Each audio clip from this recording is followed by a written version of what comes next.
2013년 개묘년 시작을 더국어논술학원 역사특강으로 전범위 한국사를 통해 내신과 한능검 시험까지 2마리의 토끼를 다 잡으세요.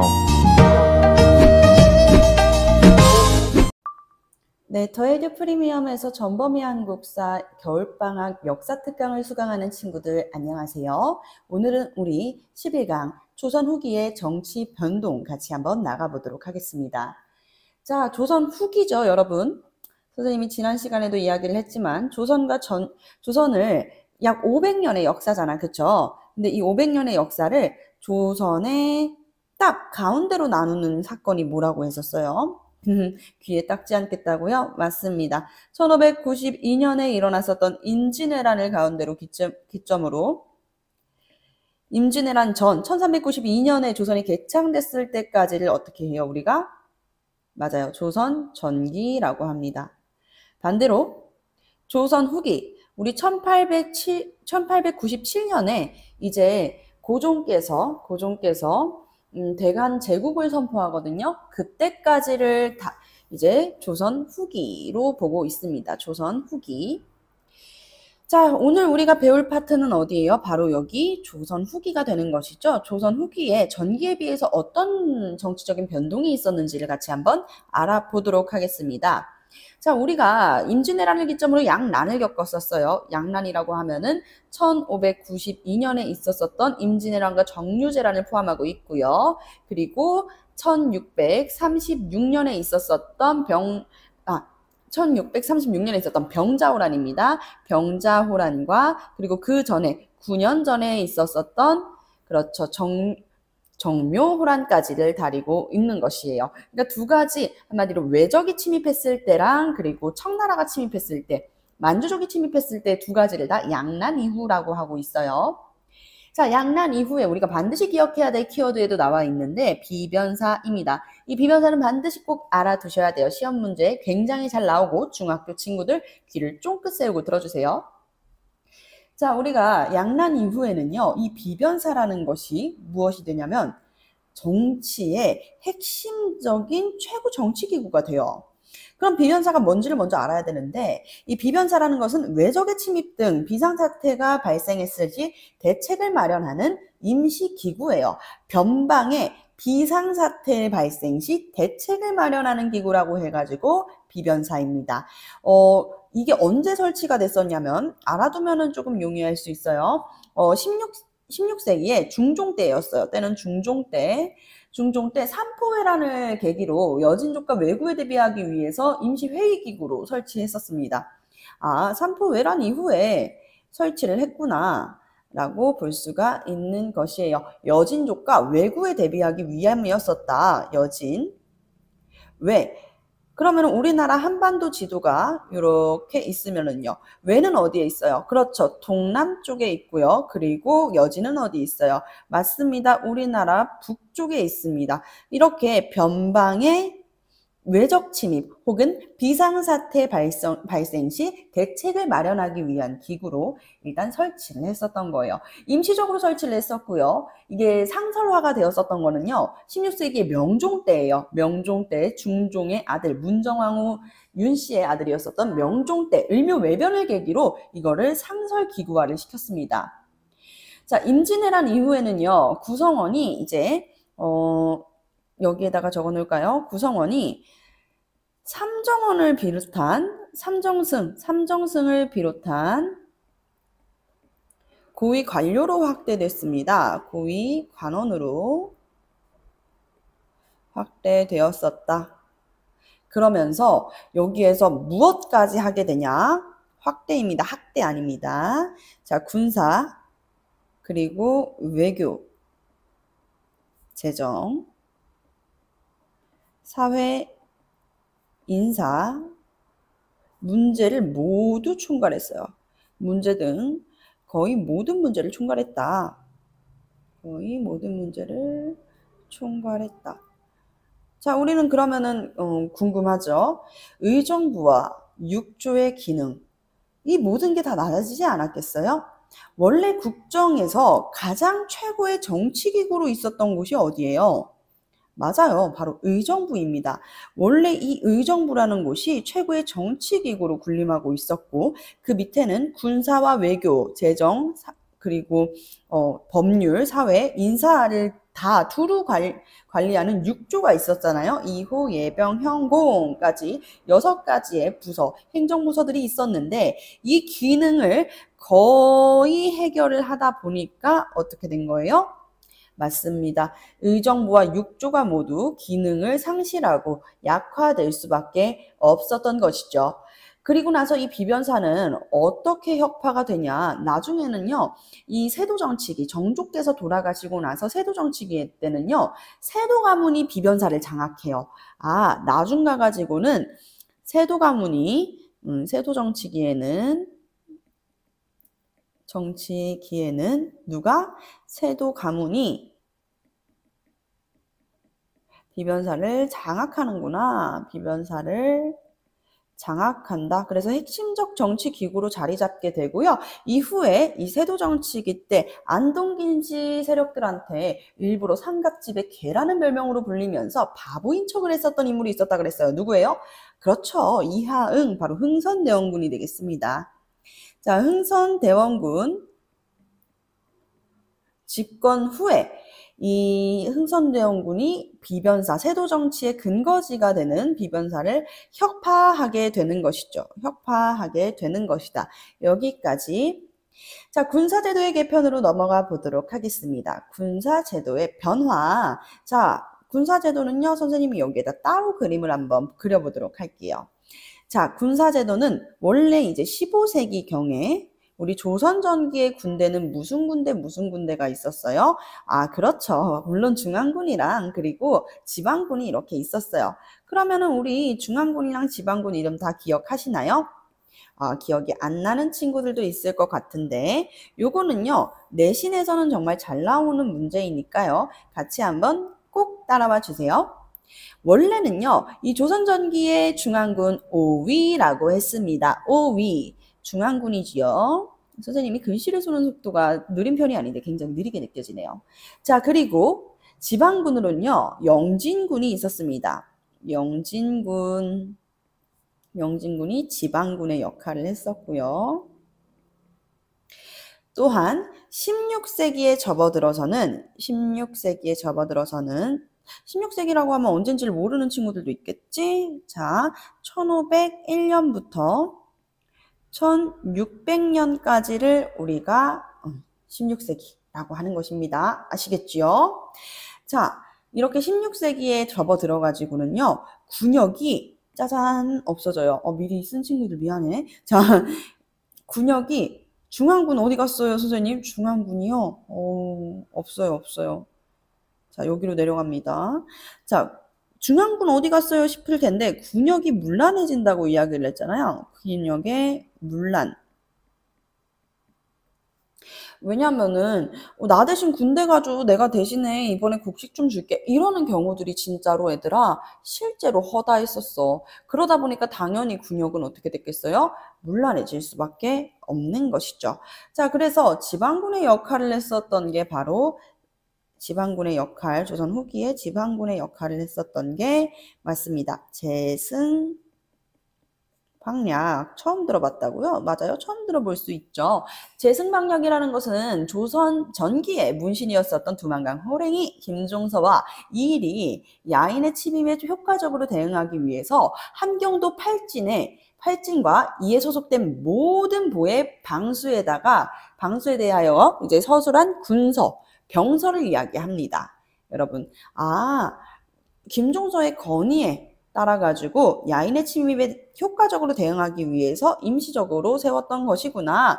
함경도 팔진과 소속된 각 보의 방수에 대하여 서술한 병서구나 라고 볼 수가 있는 것이죠. 자, 그리고 나서요, 임진왜란 이후에 임란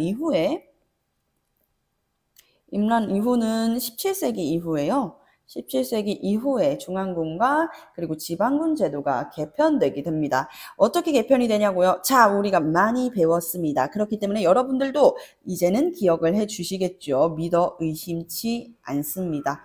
아이고, 나를 멘션한 카톡이 왔네요. 은지쌤이네요. 자, 오군영입니다. 오군영. 자, 오군영이 뭐라 그랬어요? 그렇죠. 중앙군이라 그랬죠. 오군영으로 있었던 군대 순서대로 훈련도감, 어영청, 총룡청, 수어청, 그리고 금이영까지 이렇게 있었고요. 또 이제 우리 임진왜란 끝나고 나서 또 군대가 생긴단 말이야. 그 군대가 뭐였어? 맞아요. 양반도 가는 군대 소구군입니다. 소구군은 뭐라고? 지방군. 우리 여학생들이 싫어하는 지방군. 재미없나요? 미안합니다. 자, 그렇다면요. 계속 이어서 나가 보도록 할게요. 우리가 지금 핵심적으로 중요한 포인트는 무엇이냐면 바로 이 오군영과 소구군 체제예요. 자, 그렇다면요. 우리 오군영 같이 한번 알아볼 건데요. 볼게요. 오군영. 일단은 이 오군영이 서인 정권의 군사적인 기반을 냈다는 사실을 알고 있나요? 그게 굉장히 특징적인데 일단은 훈련도감부터 가겠습니다. 훈련도감은 1593년 임진왜란 휴전 중에 선조 때였죠. 이때 임진왜란 중 유성룡의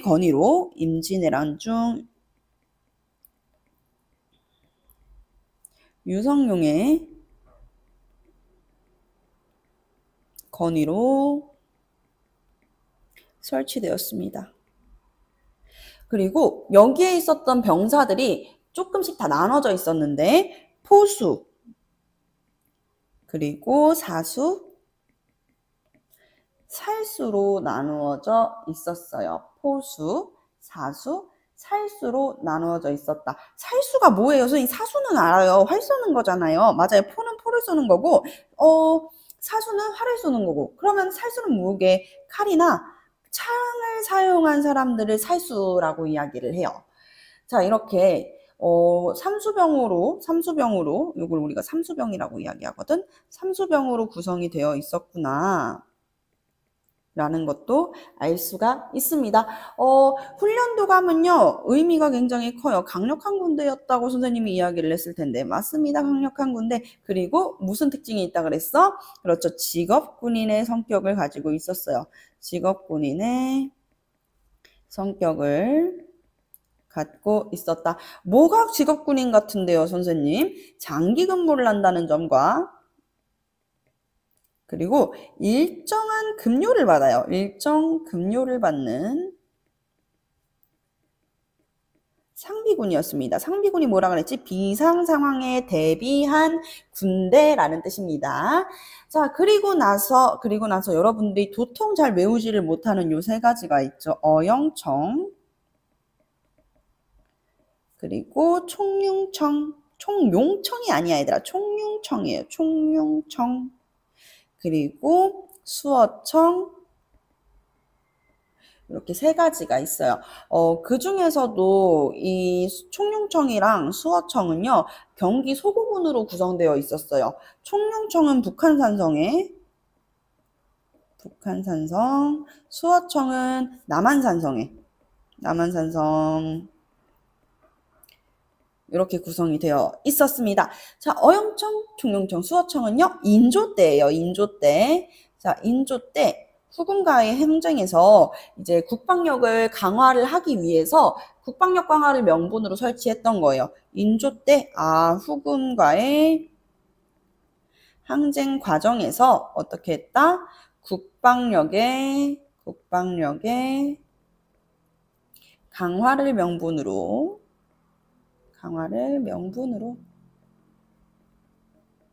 설치하게 되었구나라는 것을 알 수가 있는 것이죠. 자, 그리고 하나 더 남아 있어요. 무엇이었죠? 가장 마지막에 형성되었었던, 맞습니다. 금위영이 되겠습니다. 금위영. 이 금이영은요, 연도까지 선생님이 기억을 한답니다. 1682년이에요. 이때가 숙종 때거든, 얘들아. 숙종. 맞아요. 세 번의 환국이 있었던 그 숙종 때 금이영을 설치를 해요. 금이영 설치를 해가지고 17세기 말에 드디어 오군영 체제를 갖출 수가 있게 되었습니다. 오군영 체제를 갖추게 되었었다. 자, 그리고요. 우리 소국운 체제로 같이 한번 넘어가 보도록 할게요. 이 소국운 체제는요. 일단 이것도 마찬가지로 서해 유성룡의 건의로 이제 1594년에 선조 27년에 실시가 되었습니다. 편성은 어떻게 되었었냐면요. 양반부터 그리고 아예 그냥 사람 취급조차 하지 않았었던 노비까지를 다 군인으로 썼다는 것이에요. 우리가 이거를 5글자로 양천 혼성군이라고 합니다.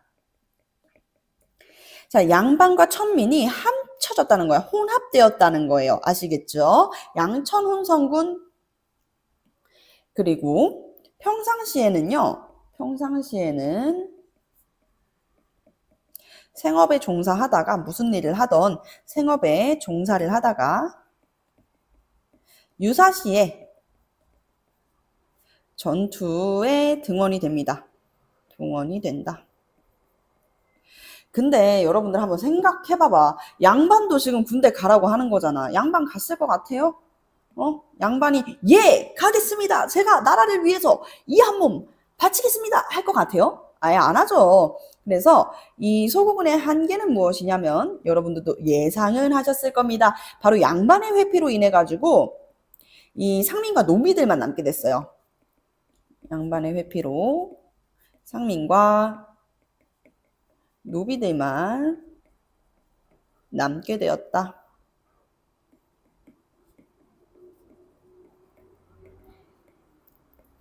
자, 이렇게 구분을 해볼 수가 있겠습니다. 여기까지가 이제 우리가 저기 위에서 이야기를 했었던 군사제도 개편에 대한 내용입니다. 오군영 체제가 이제 자리 잡히게 되고 완성되는 건 언제 때라고요? 숙종 때 완성이 됩니다. 어영청, 총룡청, 수어청은 아까 이야기했었죠? 누구 때? 인조 때 후금의 침입을 대비하기 위해서 국방력 강화를 명분으로 설치하였습니다. 자, 금이영은 인조 때가 아니야. 언제야? 숙종이야. 이 금이영이 완성이 되면서 오군영 체제가 갖춰지게 되는 것이죠. 자, 훈련도감은 언제? 그렇죠. 선조 때입니다. 바로 임진왜란 잠깐 휴전했을 때, 휴전 타임 했을 때 이제 훈련도감이 설치가 되는 것입니다. 자, 지방군 설명을 드렸었죠. 지방군. 자, 그리고 여기에다가도 여러분들 필기를 따로 한번 해줬으면 좋겠는데 선생님이 못생기게 그린 지도는 지울게요. 자, 여기 옆에다가 우리 훈련도감이랑 그리고 어영청, 총룡청, 수어청, 금이영 뭐였는지 까먹는다면 옆에다가 쓰는 거예요. 수도, 방위, 사령부다. 이때부터 원래 조선 전기까지는 뭐였어요? 농병일치제, 농사를 짓는 사람과 병사가 동일하다는 거야. 농병일치제. 근데 이제부터는요, 직업군인제로 바뀌게 된다는 거야. 언제부터? 바로 양난 이후부터. 좋아요. 지방군, 이제 소국군 이야기했었고, 지방통치체제의 변화로 한번 넘어가 볼게요. 지방통치체제의 변화. 보게 되면은요, 정부가 유향소의 권한을 약화시켰어요. 유향소가 어디였었죠? 그렇죠. 지방에 있는 향반들, 지방의 오래된 양반의 향반이라고 부른단 말이에요. 햇반 아닙니다. 저만 재밌나요? 네, 저만 재밌는 것 같아요. 집안 향반들이 자치적으로 모이는 양반들의 자치기구였었던 이 유향소가 뭐 하는 곳이었어요? 맞아요. 향리의 비리를 감찰하고 수령을 보장하고, 자, 유교 질서로 백성을 교화시키는 기구였죠. 정부가 유향소의 권한을 약화시키고요. 되려 이게 포인트. 수령의 권한을 강화시킵니다. 특히 어떤 왕이 그랬을까요? 맞추는 사람 소정의 사은품. 땡! 아무도 못 맞췄어요. 자, 특히 정조가 그랬습니다. 특히 정조께서 자신의 대리인과 다름없는 이 수령들한테 굉장히 이렇게 좀 권한을 양도를 했었습니다. 자, 그러면서 조세제도의 개편에 대해서 한번 알아보도록 할게요. 조세제도라고 하면은 조세제도 뭐 하는 거겠어요? 그렇죠. 세금을 수취하는 제도를 바로 조세제도라고 합니다. 세금을 수취하는 제도를 뭐라고 한다? 맞아요. 맞아요. 그것을 바로 이 조세제도라고 하는 것이죠. 자, 전쟁으로 인해서 임진왜란과 그리고 병자호란으로 인해서 계속 토지가 황폐화가 되었습니다. 황폐화. 그러니까 이 토지에 대한 개간을 자꾸 장려를 했었던 거야. 그 이유가 뭐였을까요? 세금을 걷기 위해요. 세금을 걷기 위해다. 왜냐면요, 국가 재정의 90%가 세금이라고 선생님이 항상 얘기하잖아. 그치? 그렇기 때문에 더 세금을 원활하게 수취하기 위해서 이렇게 토지를 개간하려고 개간을 장려했었다라는 내용으로 넘어가겠습니다.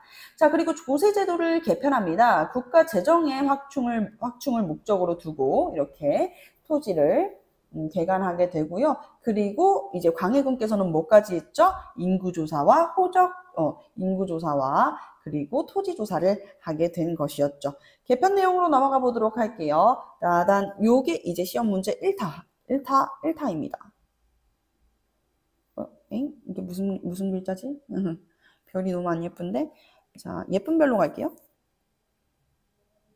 뭐야? 안 예뻐요. 됐다. 예쁜 별입니다. 정말 중요하니까 별 2개 칠게요. 시험 문제 1타고요. 여러분들 이거는 한능검 시험에도 잘 나오니까 잘 따라오세요. 자, 영정법을 실시합니다. 영구히 정해놓는다라는 법이에요. 인조 때 실시를 했어요. 인조 때 실시를 해가지고요. 숙종 때까지 진행이 됐다는 게 아니라 뭐냐면 약 100년이거든. 이 시간이. 전국으로 확산되는 데가 100년 걸렸어요, 얘들아. 전국으로 확산되는데 100년이 걸렸었다.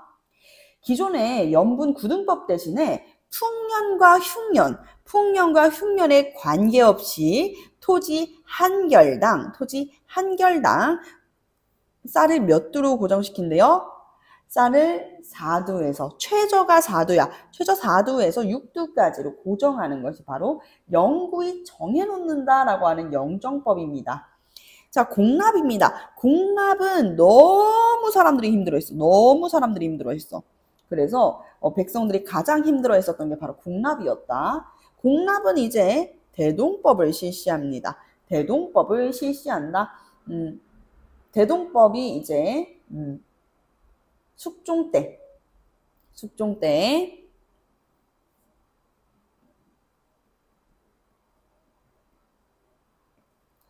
때 대동법이 사용이 된다.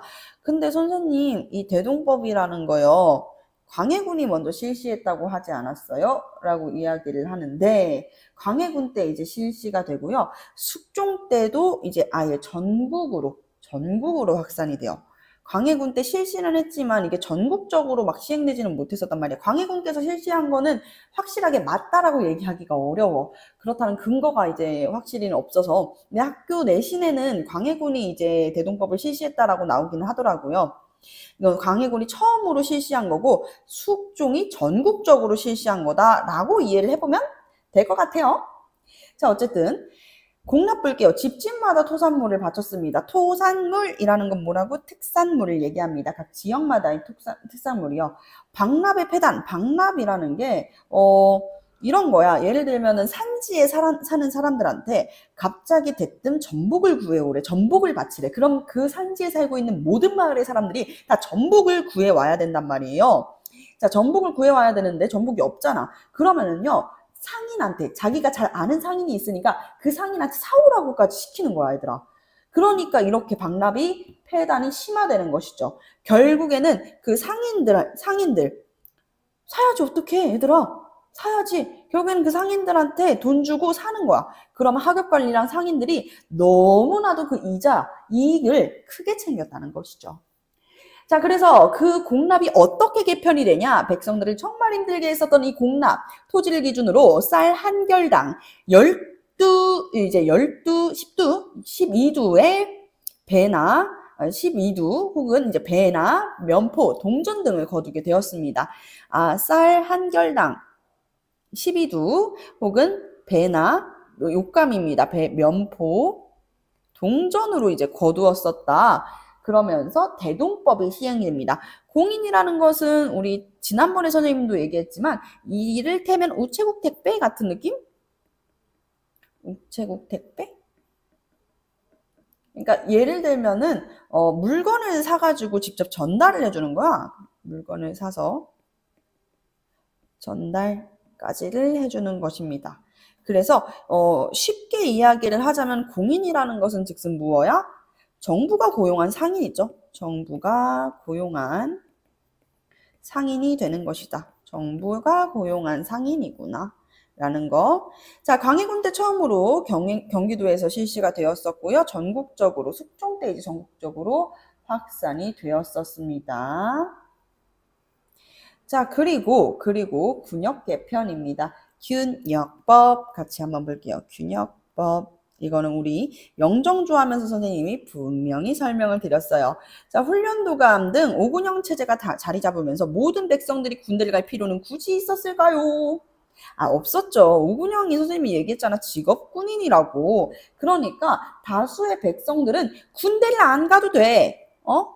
군대를 안 가도 돼. 하지만 군대를 안 가는 대신에 군포 두 필을 납부를 해야 됐었습니다. 두 필이라는 것은 옷감을 뜻해요.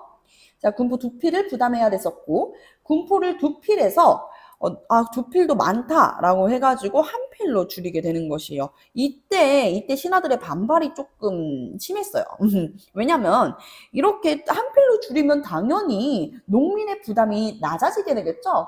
하지만 그러면은 나라의 재정을 어떻게 확충하는데요? 라는 이제 똘똘한 질문을 할 줄 알아야 된다고. 결자리라는 것은 이제 쌀을 뜻해요. 쌀이나 잡세 등으로 군포의 수입을 보충하게 됐습니다. 이것뿐만 아니라 쌀이랑 어염세라는 것을 걷었어요. 소금에 대한 세금이거든요. 언제 누가 시작했다? 영조께서 시작을 하셨다. 요렇게까지 내려가 보면서 거의 끝이에요. 끝이 얼마 남지 않았습니다. 문제 같이 한번 풀어볼게요. 자, 영상을 잠시 멈춰주세요. 선생님이 아이패드 영상은 따로 내가 멈출 수가 없기 때문에 영상을 잠시 멈추고 문제 한번 풀어주세요. 자, 이제 한번 문제를 풀어보겠습니다. 자, 비변사는요, 임진왜란 이후 설치되었다. X입니다. 선생님이 얘기했죠. 삼포 외란을 계기로 여진족과 왜구에 대비하기 위해서 임시회의기구로 설치되었었다고요. 이게 상설화되었을 때는 언제였다? 16세기의 명종 때 을묘 외변을 계기로 상설기구가 되었다. 그렇기 때문에 임진왜란 이후가 X 아닙니다. 오히려 임진왜란 이후에 어떻게 됐어요?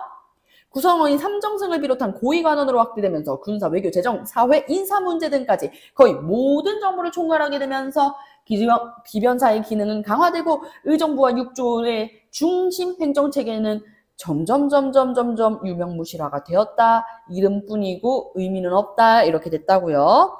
자, 2번입니다. 양난 이후에 조선 후기에도 의정부가 최고의 정치기구로 그 역할을 담당하였다.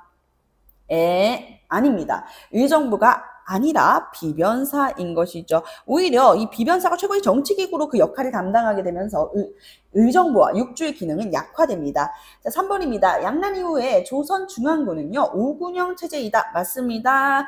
무슨 군대였어? 5가지의 군대. 또 까먹었다. 훈련도감, 어영청, 총영청, 수어청, 금이영까지 이렇게 총 5가지의 군대 체제였습니다. 자, 4번입니다. 양난 이후 양반은 소국은 편성에서 제외되었다. 양반도 소국은 편성에는 포함되어 있었어요. 포함이 되어 있었으나 편성 자체는 들어가고 있었으나 나중 가가지고는 이 양반의 회피로 상민들과 노비들만 남게 되는 게 바로 소국은 아니겠습니까? 자, 5번입니다. 대동법을 통해서 전세의 문제점을 해결했다. 전세요? 왜? 아니죠. 토지에 대한 세금이 전세거든 얘들아. 전세가 아니라 공납이죠. 공납. 사람들의 가장 힘들게 했었던 이 공납이 되겠습니다. 그렇기 때문에 X가 되는 것이죠. 자, 6번입니다. 땡땡땡은 조총을 다루는 보수, 살수, 사수로 구성되어 있었다. 우리가 이거 뭐라 그랬어요? 보수, 살수. 사수로 구성되어 있었다. 삼수병, 그렇지. 이걸 삼수병이라고 한다 그랬어요. 삼수병으로 구성되어 있었던 것 훈련도감입니다. 그리고 소고군은요. 소고군은 지방군으로부터 양반, 천민까지 포함된 군대였고요. 박납의 문제점을 해결하기 위해서 토지를 기준으로 쌀이나 옷감, 동전 등으로 거두는 무슨 법? 대동법. 경기도에서 광해군이 먼저 시행됐었고 전국으로 확산되는 데까지는 약 100년이 걸렸습니다. 자, 대동법은요. 광해군 때 처음 경기도에서 실시되었고요. 대동법을 관할하는 관청이 선해청이라는 곳이었어요. 선해청. 이름 기억해두세요. 나중에 또 나옵니다. 자, 대동법의 시행으로 국가에 필요한 물품들은요. 그렇죠. 우체국 아저씨 아니야. 공인이 조달하였습니다. 여기까지입니다. 여러분, 이쯤 되면은 끝났을 것 같지만 여러분들 궁금한 거 하나 있지 않아요? 선생님이 요거는 여담으로 수업 시간에는 절대 이제 시간 관계상 못할 것 같은 여담도 같이 한번 남겨드리도록 하겠습니다. 자, 훈련도감과 그리고 소고군을 건의했었던 유성룡에 대해서 조금 설명을 하고 싶은데요. 호는 서애입니다. 서애 유성룡. 서해 유성룡의 분당은요, 원래는 동인이었다가 이제 이황의 문인으로 남인으로 내려오게 됩니다. 얘기했죠? 동인은 시간이 지나가지고 남명 조식의 문인이었었던 북인과 이황의 문인이었었던 남인으로 나눠진다고요. 서해 유성룡은 남인이었습니다. 또한 여기에서 이순신 장군님, 이순신을 전라도 좌수사, 전라좌수사라고 하거든요. 전라좌수사의 천거한 거야. 천거는 뭐라 그랬었어? 얘들아, 천거 뭐라 그랬었어? 아, 그렇지. 일종의 선생님이 추천제라고 이야기를 했었잖아요. 그쵸? 그리고 이 서해 유성룡이 조선시대의 공납의 문제점을 시정하기 위해서 공납을 이 쌀로 바치는 제도인 수미법이라는 것을 주장했어요. 수미법을 주장했다. 그냥 써놓기만 하면 100% 몰라. 100% 몰라 얘들아. 수미법이 뭐였지? 금방 까먹어. 수미칩인가? 아니에요. 수미칩이 아니라 조선시대 공납의 문제점을 시정하기 위해서 이 공납을 쌀로 바치는 제도. 공납이라는 거 뭐야? 농민들이 각 지방의 특산물을 민호를 기준으로 현물로 납부하는 제도였잖아요. 그래서 농민들이 자기네 동네에서 우리 지역에는 이게 특산물인데 하는 걸 바치는 거였다고. 근데 거기에다가 말도 안 되게 뭐 산지인데 갑자기 뭐 전복 바치래. 나는 바다인데 여기에서 갑자기 여기에서 뭐 예를 들면 쌀을 바치래. 이래 버리면 너무 어려운 거지. 그래가지고 16세기에 율곡이랑 유성룡 선생님들은 다 박납의 폐당을 시정하기 위해서 공납을 쌀로 납부하는 수미법을 주장했었습니다. 아, 이께서도 주장했었던 게 수미법이구나 라는 거. 수미법. 네, 그리고 4번입니다. 평양성을 탈환했습니다. 자, 조명연합군이 연합했던 시기 평양성을 탈환합니다. 시기노는 1593년 명나라 장수였었던 이여송과 평양성을 수복합니다. 이여송과 평양성을 수복 다시 가지고 오게 된다. 자, 그리고 그의 업적 오늘 배운 거죠. 훈련도감과 소고군을 설치합니다. 소고군 설치. 자, 그리고 중간계실을 개설을 해요. 중간계실 개설. 군대에 쓸 군마를 조달하기 위해서 군마 조달을 위해서 중간계실을 개설합니다. 또한 서해 유성룡의 저서들도 남아있죠. 대표적으로는 이 징비록이 있습니다. 징비록이 무슨 내용이에요, 선생님? 여러분들 안 읽을 것 같으니까 말씀드릴게요. 임진왜란 동안에 유성룡 선생님은 경험을 하셨잖아요. 그래서 경험한 사실을 기록합니다. 경험한 사실을 기록하게 된다. 자, 그리고 서해집이라는 게 있어요. 서해집. 서의 집은 유성룡의 시문집이에요. 인조 때 이제 그 유성룡의 아들들이 간행을 했습니다. 유성룡의 시문집. 그러면서 유성룡의 학문과 덕행을 추모하기 위해서 창건되었었던 안동 병산서원도 있다는 거까지 기억을 해주면서 오늘 수업 여기서 종료해 보도록 하겠습니다.